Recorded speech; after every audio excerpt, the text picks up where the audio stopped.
Now, introducing The Art of Dealmaking, brought to you by O'Melveny and Myers. Okay, everybody, welcome again to the second annual U.S.-China Film and Television Industry Expo. We have an outstanding panel for you today with some very distinguished guests that I would like to introduce. I will start with the gentleman to my immediate left, John Rogovin. He is the Executive Vice President and General Counsel of Warner Brothers Entertainment. In that role, John oversees a worldwide staff of more than 165 lawyers who are responsible for the company's legal needs, which include litigation, transactions, intellectual property, antitrust counseling, content protection, and labor and employment law. Prior to joining Warner Brothers in 2009, John served as General Counsel of the FCC, which in that role he provided guidance and advice on key communication issues, including the internet, broadband, wireless spectrum, and digital rights. Prior to that, Mr. Rogovin served in the Clinton administration as Deputy Assistant Attorney General in the Civil Division of the Department of Justice. To his left is James Fong, who is the Chief Executive Officer of Oriental DreamWorks. Mr. Fong has extensive experience in China over the past 12 years, and most recently was responsible for advancing Amazon.com's third-party merchant and advertising business in China. To his left is Brian Goldsmith, who is the co-COO of Lionsgate. Mr. Goldsmith spearheads that company's corporate development activities, investments in 10 branded channels around the world, and digital initiatives.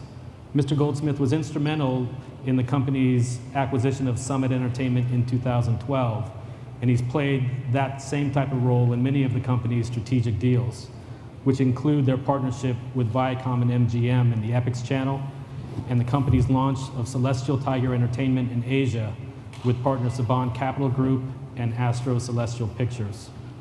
Mr. Goldsmith also helped develop Lionsgate content partnerships in China with the Alibaba Group, as well as with Hunan TV and Broadcast Intermediary Limited. To Mr. Goldsmith's left is Anthony Vogels, who is the Senior Vice President, International Development at IMAX. Since joining IMAX in June of 2010, Mr. Vogels has been responsible for overseeing local language IMAX content globally, focusing on growth markets, including China, India, and Russia, plus other countries in Asia and Europe. And finally, to his left, my partner, Stephen Scharf, who's the co-head of entertainment, sports, and media practice at O'Melveny and Myers. Mr. Scharf focuses on entertainment and media finance, production and distribution of motion pictures, as well as the purchase and sale of entertainment companies and the formation and capitalization of entertainment companies. Mr. Scharf regularly works on cross-border transactions involving the United Kingdom, Hong Kong, and China. Gentlemen, welcome to the panel. My name briefly, I'm Matthew Aramosby. I am also a co-head of the Entertainment, Sports, and Media Group at O'Melveny and Myers and partner of Stephen Scharf's. So just to set the table here a little bit before we jump in, and then I want to get out of the way and turn it over to the panelists. So here we are in the midst of President Xi Jinping's historic visit to the U.S., whereas I'm sure you've all heard his promotion throughout his visit here of more cooperation between the U.S. and China in various industries and opening industries in China to that cooperation. Over the past 2 years, we've really seen an explosion in strategic deals, starting with the most notable 3 years ago when Wanda acquired AMC Theaters. But since then, as I said, we've seen some significant deals getting done. In particular, we've seen a fair amount of investment from China into the US film industry. Some notable examples of that include investments from Honey in the company STX, investments from Fosun in Jeff Robinov's company Studio 8. We've also seen investments in slates of motion pictures. Notably there, As I mentioned before, Hunan's investment in a Lionsgate slate. YE Brothers invested recently in an STX slate. And then we've even seen investments on a single picture basis. Recently, Alibaba Pictures, for example, invested in Mission Impossible 5, and Wanda invested in Southpaw from the Weinstein Company. But we've seen not only investments coming from China, we've also seen investments going the other way. Just last week, you heard the announcement of a joint venture between Warner Brothers and CMC, where that joint venture is going to focus on the production and distribution of Chinese language content. And earlier in the year, we saw an announcement from IMAX China, also with CMC, also for the investment in the financing of Chinese language motion pictures. And then also, finally, we've seen kind of a hybrid of the two in Oriental DreamWorks, which is the joint venture among CMC, Shanghai Media Group, Shanghai Alliance Investment Limited, and DreamWorks Animation, which is a joint venture to produce and distribute both English language content and Chinese language content. So we've seen a healthy mixture of deals going back and forth, and that's really the context that I'd like to focus on today, more of the cooperation between the US and China and what that looks like going forward. So if I can start with that, just sort of a general question to the panel about where each of you may see some of the most notable opportunities going forward for your own company or for the industry in general between China and the US. John, do you want to Well, thank you, Matthew, and thank you for inviting me to be part of this illustrious panel.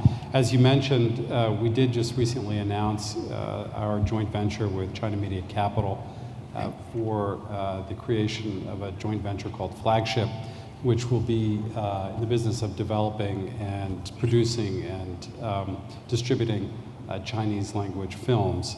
And it will be based out of Hong Kong with offices both here and Beijing.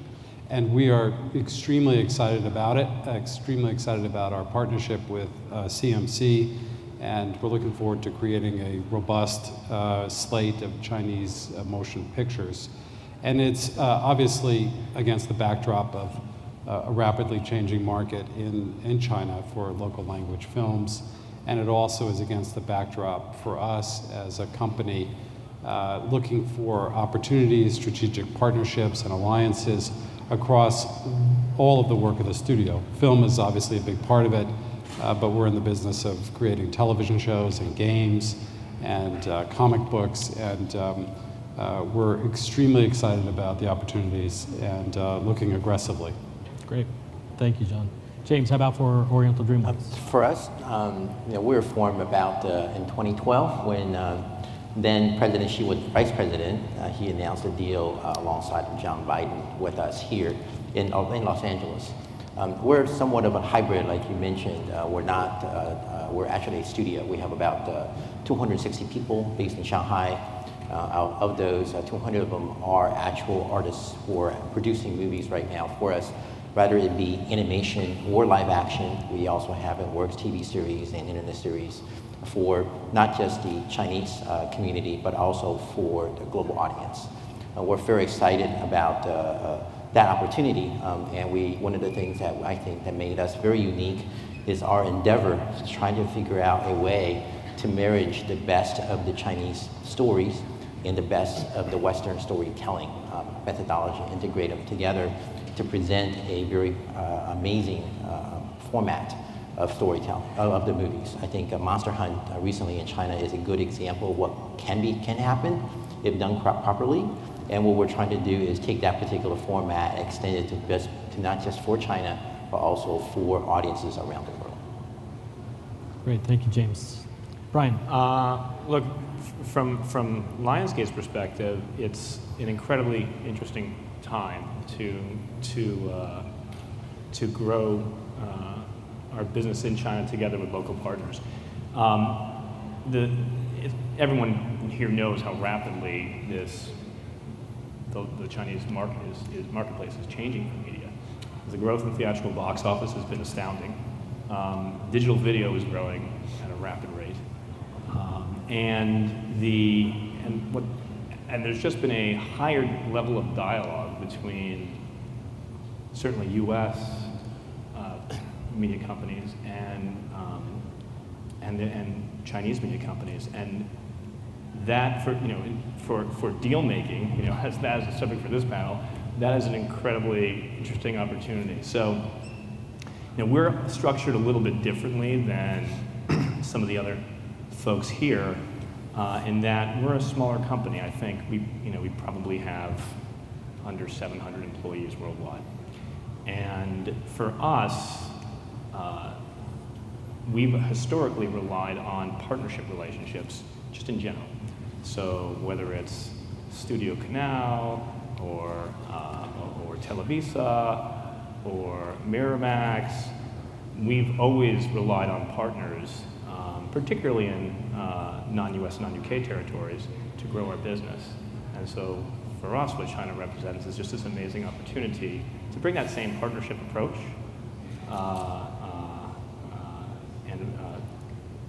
to China, and that could take the form of everyday licensing activities, it could take the form of joint ventures, and it can take the form of digital video and local and global product. So, but what's great about today, and I don't see this changing, it's just, I see this rather growing in the future, is there's a willingness to do those transactions and a willingness to talk about different ways to structure, whether it's a financing deal or it's an actual, or it's a specific movie, right, or a television show. There's this willingness on both sides of the table to engage in that conversation in a very meaningful way. Brian, thank you. Anthony. Matthew, thank you. Thank you for inviting me on the panel as well today. I think for IMAX, if you look back the last 5 years, we've been very successful in doing IMAX DMR versions of local language films in China. And one of the thoughts that we had was that when we see some of the results of films like Monster Hunt and Lost in Thailand over the weekend, as you said at the beginning, we decided to set up a fund, Chinese Film Fund, to invest in local language productions from the ground up, not to take creative control, but basically to get in on an early base and look at those titles and see whether it's something that we'd like to obviously release in the IMAX format. So that's the early stages of where we're at with our film fund. But it's certainly something that we're very excited about and we think has great opportunity for the market. Great, thank you. Stephen, what about you? You're a little bit differently positioned than the rest of the panelists here. As a lawyer, you're not representing a company who's doing business in China, but you represent a range of clients. Where do you kind of see opportunities from various of your clients in China? Well, first of all, I want to disclose that Matthew said he would not ask me any difficult questions. And I would correct him. We are a company that's doing business in China. We have offices in Shanghai, Beijing, and Hong Kong, so we do a lot of business there. I would say we've been involved as lawyers representing one party or another in many, many of the transactions that have been mentioned here today, and it took a long time. We've been working at it for 10, 12 years, and for years and years, very little, if anything, happened. There was a lot of talk. There were some failed negotiations on deals, but really about 2 years ago, 3 years ago, the whole atmosphere changed, which I think is probably attributable to a change in attitude of the Chinese government, both in terms of wanting to modernize motion picture and television industry, change in interest in having Chinese companies invest outside of China, that rather than wanting everyone in the world to invest in China, there was an encouragement for Chinese companies and a desire by Chinese companies to invest outside of China. And this includes not just private companies, but also state-owned enterprises. And I think there was just this dramatic change that deals started and they actually got completed. We've heard of some of the most significant ones. And I would say there are at least as many deals of this magnitude in various stages of negotiation now that just aren't public and may not become public. So I just think the whole pace, the size, the magnitude, of the transactions are increasing, and I think will continue to increase unless some exogenous event occurs. The Chinese government deciding not to encourage this. I mean, President Xi, in his speech up in Seattle, talked about encouraging inbound investment into China, cleaning up some of the ambiguities in some of the regulatory issues that have prevented foreign companies from investing in China, but did make sure to say there still will be some industries that will be excluded industries. So I don't know that any of us are sure whether or not the motion picture and television industry will be one where some of the regulatory issues that constrict foreign investment in China will be subject to loosened regulations or not. I guess we'll have to see. But I'm very optimistic, again, given some of the economic and financial events that have occurred in China recently. I think there will be a continued encouragement for Chinese to invest offshore and earn profits and offshore of China. And so I think that bodes well for the film industry, because on other than Chinese movies, the overwhelming bulk of revenue is earned outside of China, whether it's 10, 12, 15% of worldwide box office. So I'm not sure I answered your question, but. Well, you did mention a few of the barriers that exist to the cooperation in terms of regulation of the industry. We have censorship to deal with. We have the quota system to deal with. And I'd like to maybe touch on some of those as they impact the various speakers up here. Mr. Wang, Mr. Fong, you are the lone panelist here operating in China in a Chinese company. From that perspective, do you see a loosening at all of some of the restrictions that currently exist with respect to either foreign investment or quotas or even censorship? We are actually pretty unique, even though, for example, our movie is an animation movie. So a lot of the constraints that you guys may have run into, for us, it's not a big issue. Also, because of the content that we produce, Kung Fu Panda is the first co-production of an animated movie in China.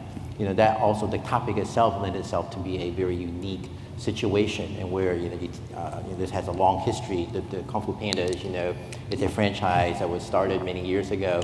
They took, Jeffrey Katzenberg took the national treasure of China, the panda, and they made it into a kung fu fighting panda that loves to eat. And I think they changed the concept a lot. I think what it did is it opened the Chinese regulatory and policy into saying, wow, here is an interesting way for China to engage with Hollywood to share some of the Chinese culture, story, myth, values with the rest of the world. I think that's one of the things that they saw the possibilities, and then that henceforth set us up for that particular effort. I think as we went through the co-production process, we didn't find anything that was out of the ordinary. It was a very straightforward process we will go through, just like any other co-production applications. I think when we went through the process, what we did find was there was a couple movies that went ahead of us that tried to go get a co-production status, but weren't successful. And partly was because the Chinese element wasn't quite there. I think there was a couple of movies where there was a few shots of a Chinese actor or actress. There was a few shots of a Chinese city, and they were trying to pass that on as co-production. And that didn't, that caused some angst in the regulatory body. And when we went through it, one of the things they wanted to make sure was, hey, did you have the right Chinese creative element? Yep, we did that. We have 200 people in Shanghai, working on the animation. We have specific technology that we developed just for the Chinese market to tell this particular story. We have a Chinese director that worked with the U.S. team to co-create and story out the movie. So once we present all of that to the regulatory body, they were pretty happy with the results, and we were able to have our co-production status approved, and now we're able to release our movie on January 29, 2016, about a week before Chinese New Year. Great. with respect to the quota system, I'd particularly like to hear both from you, John, and from Brian, how that impacts studio product and whether you see that loosening up going forward in terms of either allowing more foreign films in or relaxing the restrictions altogether. I consulted my crystal ball earlier, and it was cloudy, and I think it's just unclear. And obviously, it's of enormous interest to us at Warner Brothers and to everyone on the panel. And I think we're just going to have to wait and see, and obviously stay very close to it, which we do. And I think we're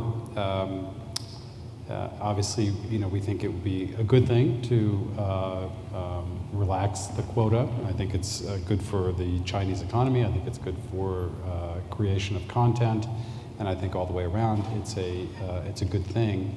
But we'll deal with the rules as they are, and obviously have great respect for the governmental authorities and their perspective on this. Great. To echo what John just said, what I think what it highlights is the need for flexibility. And in the U.S., Warner Brothers and Lionsgate have a full distribution system where we can release essentially when we want, what we want. We have complete control over that. That is not the case for us anywhere outside of the U.S. and the U.K. and Latin America. But in China, there are a certain set of rules and regulations. To try and predict where they're going, I don't think is an exercise that Lionsgate should try to do. I think what we try and do is know what they are, stay abreast of them, work within them, and try to maximize our outcomes, right? In general, I think we've done a pretty good job of getting our movies released in China. We've worked with great partners there who, on the marketing side, on the distribution side, who have enabled our product in some cases to really have an extraordinary run there. So I guess what I would leave you with is, if you don't, you have to be flexible and you have to set your expectations accordingly. And if you do that, you can be, there's plenty of opportunity to work within that within that framework. Great. Anthony, for IMAX, we don't typically think of IMAX as a content producer. Yeah. It has a large format screens, and some of the quota is set aside, particularly for large format in China. How does the quota system impact your company, IMAX, in China? Well, we're in a fortunate situation that that we're able to shift gears when there's a blackout period, and I think probably most of the audience here is aware that there's blackout periods throughout the whole year. So there's about 4 of them that occur. So what we do is that we basically shift gears and do Chinese local language films during that period. So the June 20 to August 20 period, just recently, which was a 2-month blackout period, when I went to Beijing about 3 months prior, I must have watched 14 Chinese films in about 2.5 days. And we basically made the selection of 4 Chinese local language films to get us through that 2-month playing period. So we're in a very fortunate situation that we can do both Hollywood DMR content, digitally remastered content for IMAX, as well as Chinese local language films. The other thing I thought I'd mention was that outside of the quota numbers, there's of course flat sales as well, which are an additional 20, 30, 40 films that get in per year, which are under the flat sales deal as well. Great. We do some of them sometimes. Right, right. Stephen, from your perspective, given the current regulations in China, it's good work for lawyers because there's a lot of structuring that needs to happen for transactions to take place. And one of the common structures that's been used, at least in other industries, that we will see a little bit also potentially used in the film industry now, are the VIE structures, the variable interest entities. Can you describe a little bit about what those are and at least how you see them being used going forward? Okay. Variable interest entities, for those of you who are really interested, if you go to the SEC website and download some of the materials for Chinese companies listed in the US, you'll see a very long, detailed description of what these are. But what they are at a 30,000-foot level is some of the companies in China, the regulations prohibit any foreign ownership in. That includes some internet companies, motion picture production companies, distribution companies, and other sensitive exempt industries where foreign direct investment is not permitted. So one way that people have gotten around this, and it's of unclear, one way people have addressed this issue is to form a foreign entity, sometimes in Caymans or British Virgin Islands or one of the other offshore entities. And that offshore entity enters into a contract with a onshore Chinese company owned 100% by Chinese. And this contract's a very interesting one. The offshore entity makes certain payments to the onshore regulated entity, and the onshore regulated entity agrees to pay the offshore entity basically the profits from operating the Chinese business. So it's almost like a derivative or a whole business swap where the offshore entity does not legally own the onshore entity. There's a contract that provides how the onshore entity will proceed. It's a contract, not ownership. And the onshore entity pays the offshore entity a defined stream of revenues, basically based upon the financial performance of the on-stream entities. And many of the Chinese companies that are public in the US, including the internet companies, follow the structure. They get listed on NASDAQ, or I don't know if any are listed in New York Stock Exchange.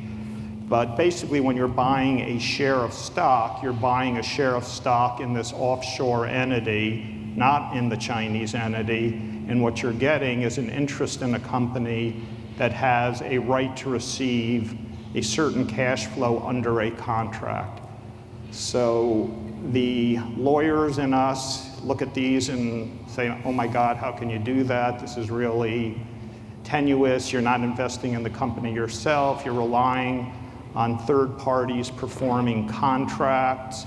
Is there really a way of enforcing it? If you had to go to court in China and enforce it, could you get a judgment against the local Chinese company? Could you collect? And over the years, people have gotten comfortable with this. There have been some additional legal safeguards added, but this is one of the forms of quotation marks investing in restricted industries in China that are currently have prohibitions against foreign investment. Right, right.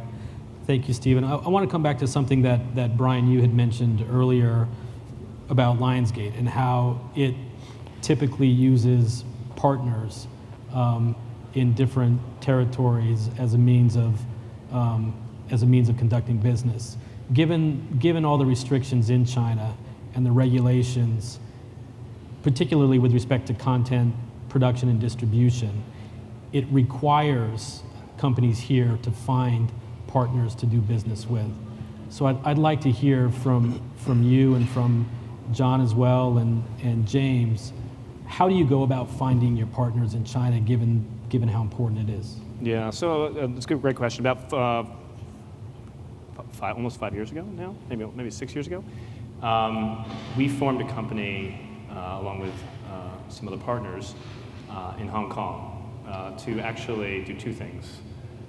One was to launch some basic cable and pay channels with Asian content, not necessarily Chinese, although one of the channels is primarily Chinese content throughout Southeast Asia. And so that was reason one, because we thought that was an interesting business to be in.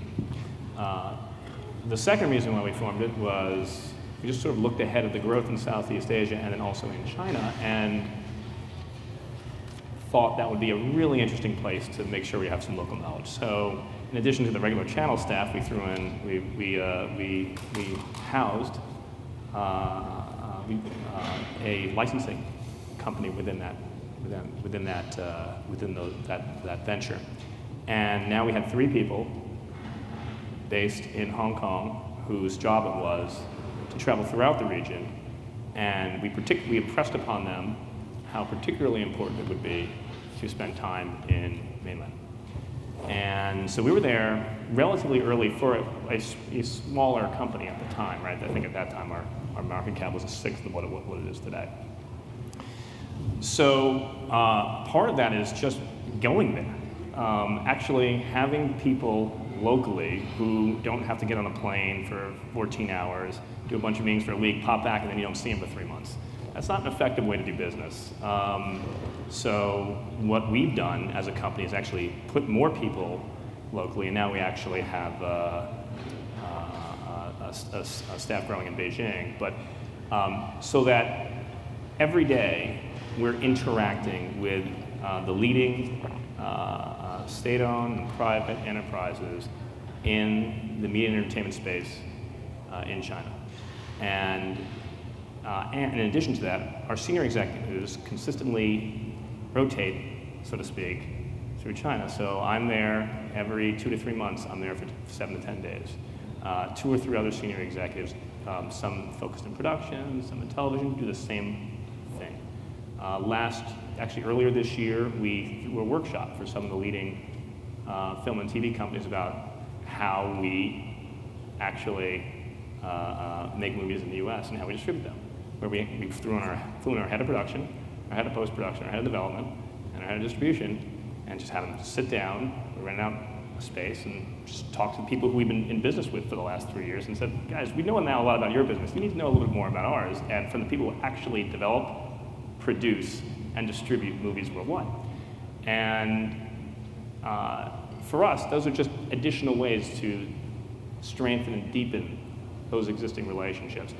And what you find is, after you do a lot of that work, after you're on the ground a lot, you find a list of partners who are not only entrepreneurial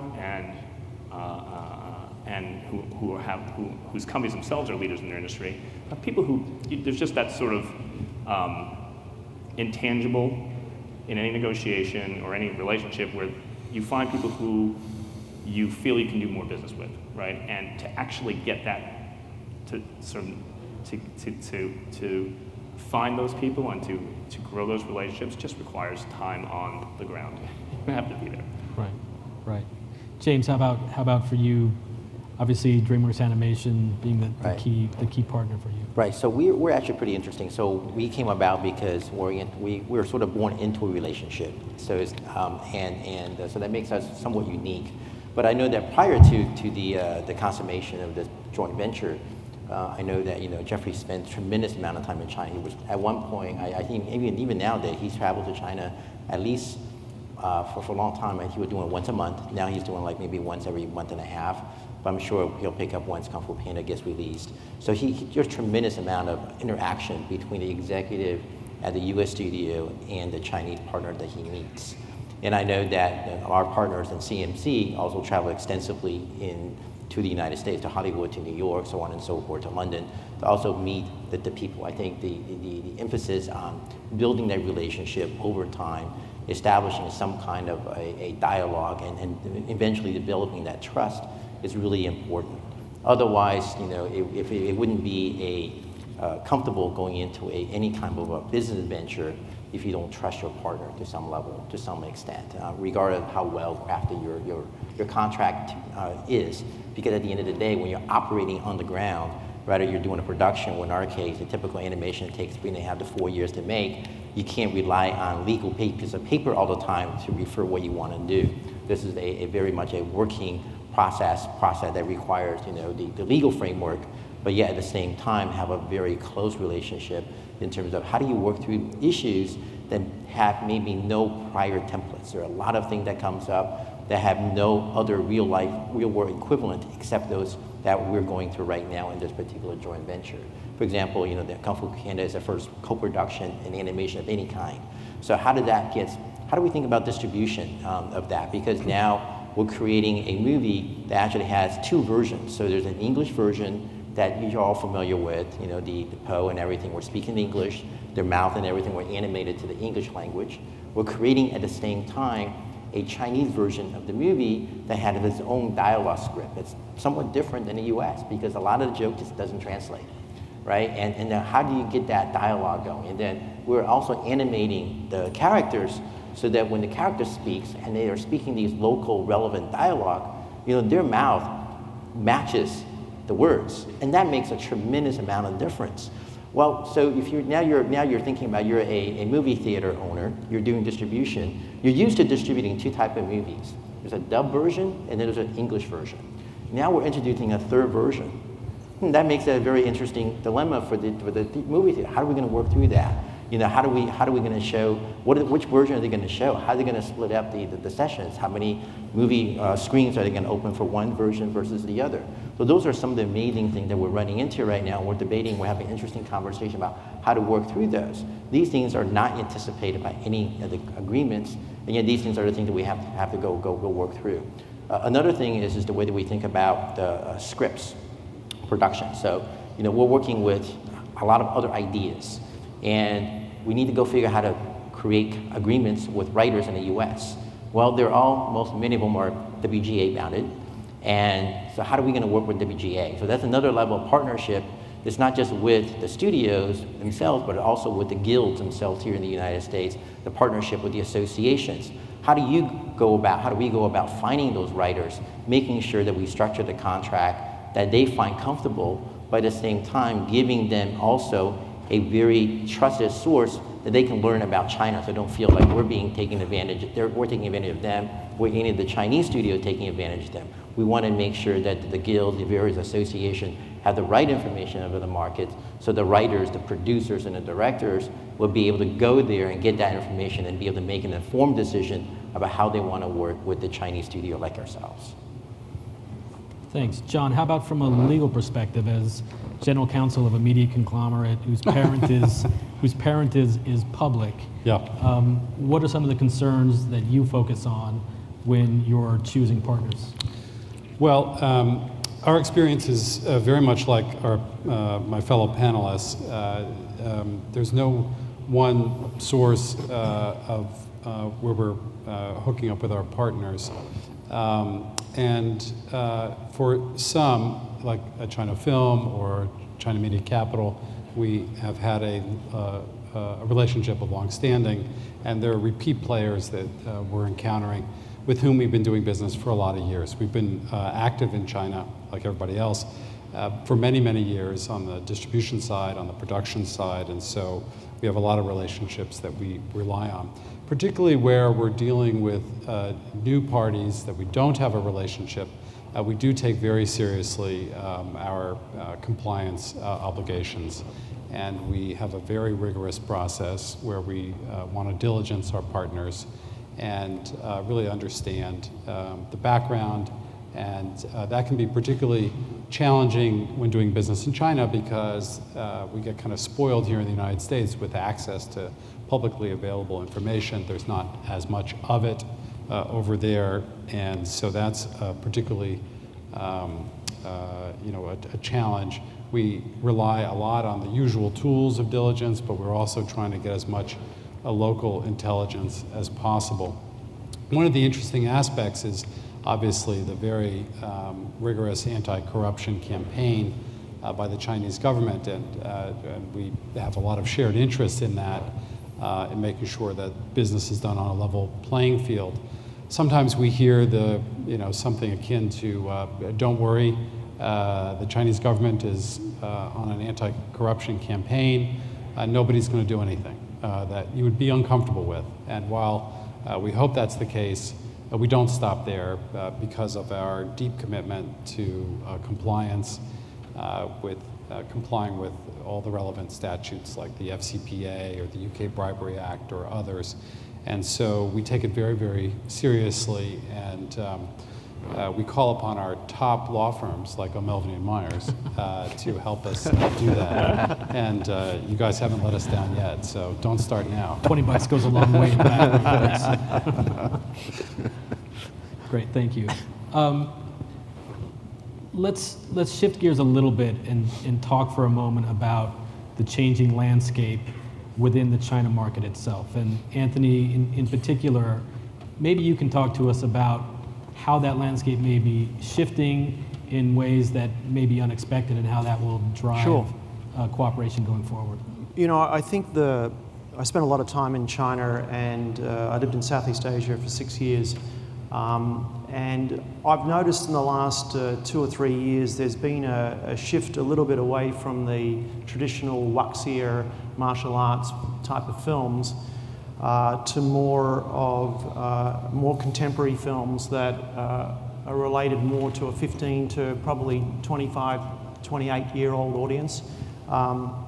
You look at films like Tiny Times, Breakup Buddies last year with Ning Hao, directed the film. And of course, Lost in Hong Kong, which has been the biggest opening film in China, a Chinese film ever this weekend. You're seeing a slight change where young audiences are looking for the types of films that they really want to see. They obviously know they can get their fix from the Hollywood blockbuster films. But certainly, there's a generation of millennials and digital natives who are basically looking for something that appeals to them more than a traditional film set in the 16th century, so to speak. So I think there's a bit of a change going on. There's a number of films coming up in the next 4 to 5 months will again test that market. But Lost in Hong Kong, which had 2 of the lead actors not come back for the sequel, was a really interesting test to see how much that would perform in the market locally. So there's certainly a change, and we're aware of it. And I mentioned about that 2-month blackout period recently. 2 of the films that we played were not your traditional IMAX type of releases, but you know, when there's no other films available, we need to choose something. So from that perspective, we chose 2 films that were very young and contemporary, and one of them performed quite well. It was from a best-selling book, and we did quite well with that particular film. And how do you see those changes affecting the success of English language content in the China market? Do you see a continuing place for that, or will that be displaced? I mean, we've talked about the regulatory, practices that are put in place. So when you do have a blackout period that extends for 2 months and there's no Hollywood product, there isn't much choice but to go and see a Chinese film. So I think in a fair market it would be different, but at the moment, the way that it currently is, you're going to see, performance of Chinese films relatively to what competition they have up against them as well. But as was made, the point was made on one of the last panels today, was there were the Hollywood films that came out in April, May, June were considerably big earners very quickly in that particular period, hence the blackout period. Great, thank you. I do want to leave time for questions from the audience, so I want to wrap it up with a question around the horn from each of you, which would be, pull out your crystal ball again, John, and if you can give me maybe your boldest prediction for cooperation between the U.S. and China over the next 12 to 24-month period, where would you see that? What do you see? Stephen, let's start with you and just come down the line. Caught me off guard there. My boldest prediction, I would say more of the same, that there will continue to be the type of deals made that have been made, maybe of bigger magnitude, as people get used to dealing with each other and see how the transactions actually work. I would not predict that any Chinese company is going to buy a major studio in the next 2 years. I don't know why they would want to, maybe, I don't know, or why anyone would sell, but I think it's just more of the same, maybe at a faster rate and bigger dollar size. Anthony? I think more of the same. I mean, box office is obviously up. The first 6 months of the year is 50% up on last year. So I see China overtaking the US probably in about 2 years' time. And as far as the quota and the changing of the quota, I mean, we all hope that it does change eventually and it's relaxed. But I think it's probably more of the same for the ongoing period. But as I said earlier on, we're in a good situation at IMAX because we can change gears, so to speak, depending on whether it's Chinese or whether it's Hollywood films. Great. Thank you, Brian.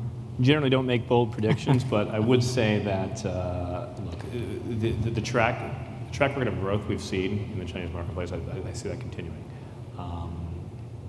The theatrical business continues to grow. I think last year was like $4.8 billion in U.S. and box office. I think this year it's well above that. I think we're looking at 25 to 30% potentially type upticks. And so that type of growth, I believe, we'll consistently see. I think what you're also seeing is, so if you look at the last few years and look at the number of movies, whether local or Hollywood, that have done more than 100 million U.S.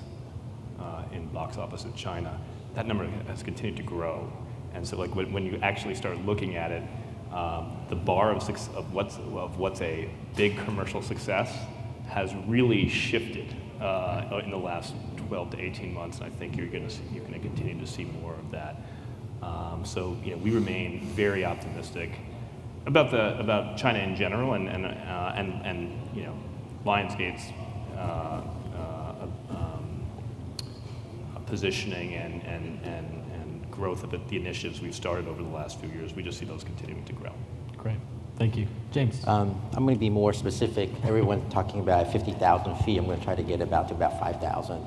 I think one of the biggest trends that we're seeing is talents. So I think in the next 12, 18, 24 months, you'll see a tremendous more influx of talent going from the U.S. to China. Rather they're Americans, American Chinese, overseas Chinese, they would go back because that particular market is exploding.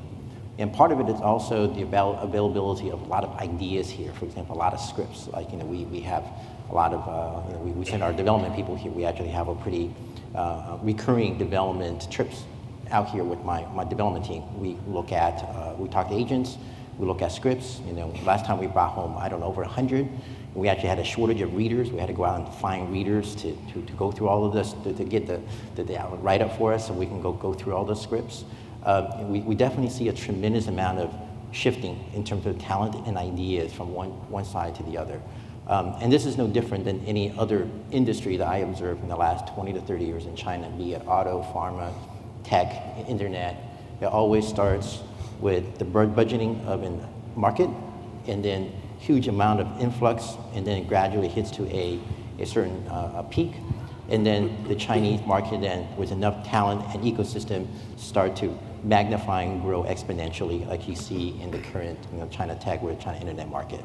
I don't see this to be any different in that particular trend. So I think the emphasis on talent cannot be underestimated, just because right now there's a shortage.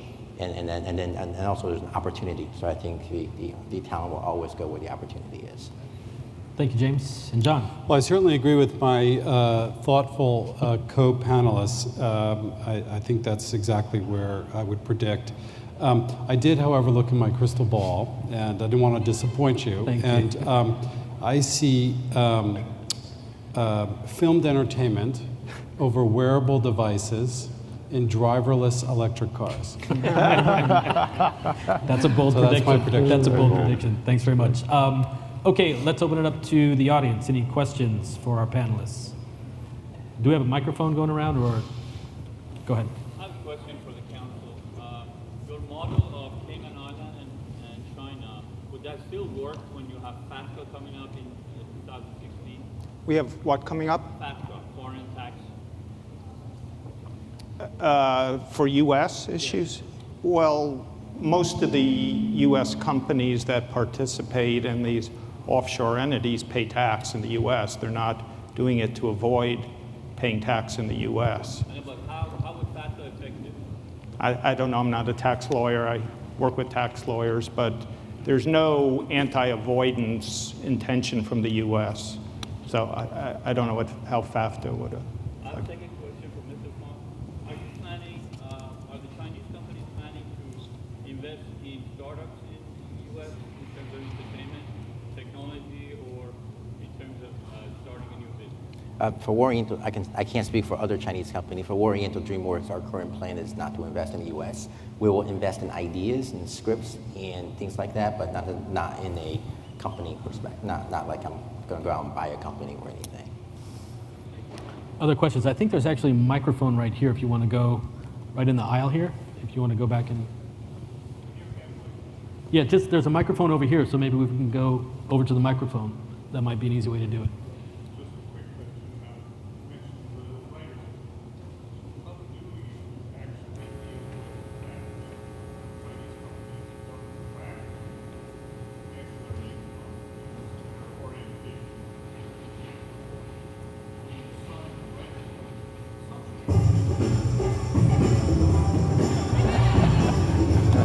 Oops.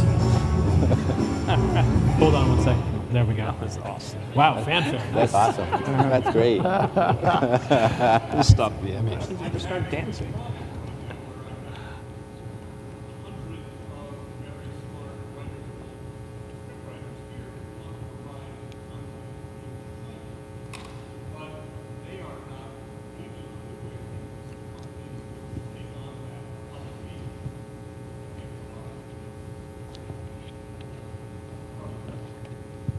Which You're directing that to...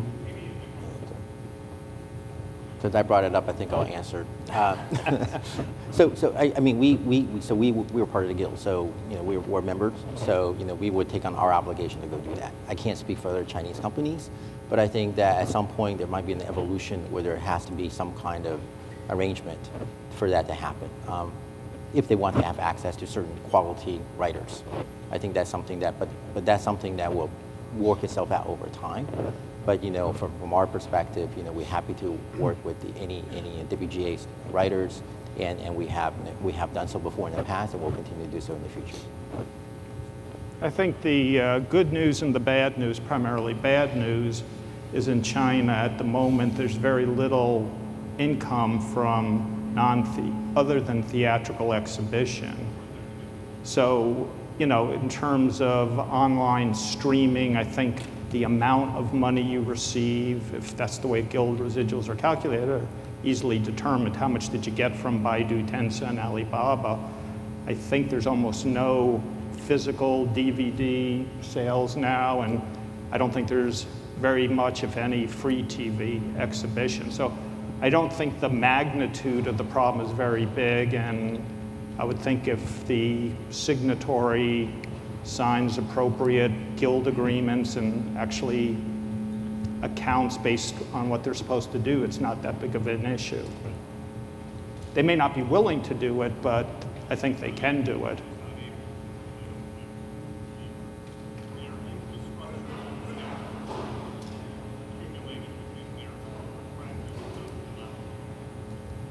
To me, it seems simple. I don't know how they couldn't, did you get a check from online streaming or not? If so, how much?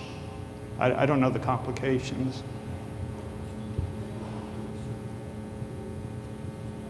Sorry, can you speak up, please?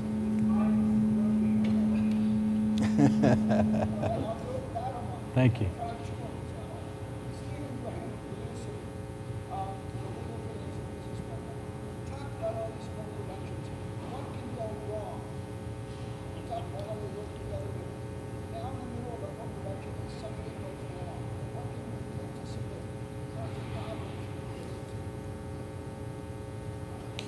Who wants a shot at that? Anybody? I mean, can you be more specific about what you think, Mike? I mean, what an area that you're running into? Your film can get banned for a start.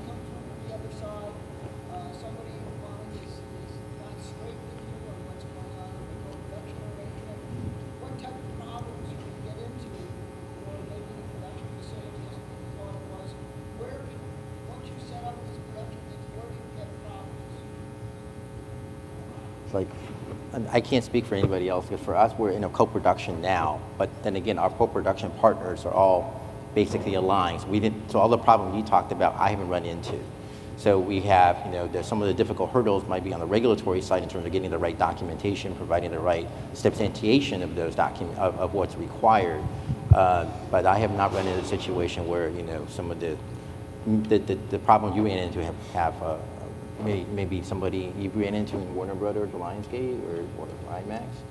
I mean, what you mentioned in your question, I would think are perhaps issues that could come up with any production, with any co-production partner, whether U.S., Chinese, French, German. I think you've.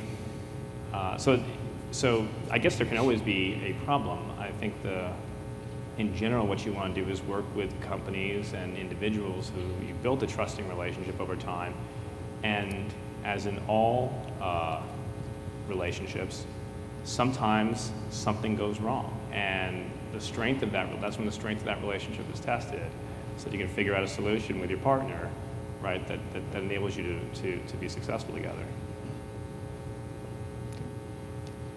Next question, please. Hi, this question is gonna be for James. So it's interesting to see that Kung Fu Panda have two versions, right? So does that mean you have two pipelines, two render farms, and how do you handle the data to be flow smoothly, among different, locations possible? You mean like two pipelines? Yeah. Do you have two pipelines? We actually have one.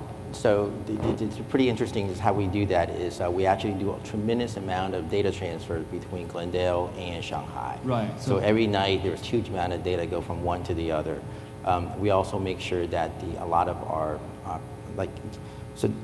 so our people in Shanghai not only do the localization of the lip sync, we also participate and help with. We also do the production. There's quite a bit of the content of that movie is actually being done in Shanghai.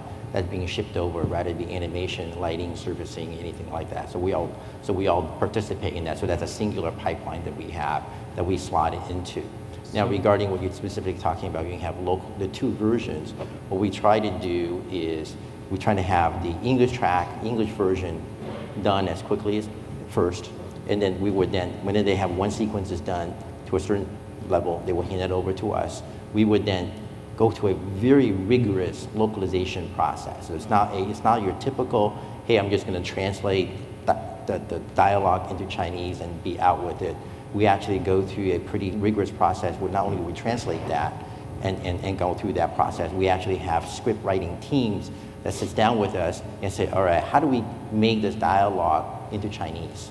So that it's done in the most up-to-date vernaculars, it's done with the latest slang, it's done with a very wit humor that can be conveyed in a local language. We go through this type of iteration, and then we sequence it out, and then we're done with our Chinese version, and then we send that back, and then we go back in the pipeline for the final mix and edit. So that's the process we go through. It's actually very new. No one's ever done that before. We actually had to develop that ourselves, and it's something that we're constantly trying to refine. So the rest of the pipeline, for example, the post-production, the digital mastering, and the sound mixing is going to be happening in the U.S. Right? Some of it will happen in the U.S., but for example, dialogue mixing will all happen in China, because obviously all the dialogue we wrote the dialogues, it's in Chinese, so the dialogue mix would not make sense for that to happen in the U.S. Some of the music scores are actually done in China. We'll do that there, and then we'll do a master mix. Thank you. We'll take just one more question before we wrap up. So here's a follow-up question to Mr. Fong. So you've been focused a lot on the Kung Fu Panda, this film, and I think using the American methodology to tell the Chinese story is really a fantastic idea. But I'd like to know how are you going to apply this method into the future film? How are you going to find other Chinese stories, and if so, how are you going to find it? Well, that's a great question. I think that's a holy grail a lot of people are looking at. So I think let's ask the question the other way. So people are saying, let's take Chinese film and make them into great American movies. So no one ever say, or maybe people have done it in the past, why don't you take great German movies and make them into American movies? Why don't you take Japanese movies and make them into American movies? When was the last time there was a very, very hot, popular Japanese movie in the U.S.? It's been a while, right? Same thing with Germany. I mean, German films, right? Last time I think might have been Das Boot. That's one I remember in the 90s. Right, I'm just saying is that the problem that China faces is no different than the American. It's like what makes American film popular is the fact it was done in English. Like if you take Japanese theme movie, like The Last Samurai, it was a Japanese theme movie, Japanese theme culture, but written in America, produced by America, starring Tom Cruise, right? So what we're trying to think through is what makes the essence of a story? What makes that story great? You take Monster Hunt. Why did Monster Hunt do so well? Right? If you look at it, what is it that make Monster Hunt the biggest domestic movie in China so far, with 2.4 billion RMB in box office? One of the things I would submit to you is the fact that Ramen, who is, by the way, trained in DreamWorks Animation, went back to China, found a nugget of a Chinese mythology that was pretty obscure, and then wrapped it in amazing storytelling. He created a brand new myth. And then I think that the Chinese audiences are desperately looking and trying to find a new myth that they can enjoy. If you think about Star Wars is a myth that they created as an epic, right? We're trying to do the same thing.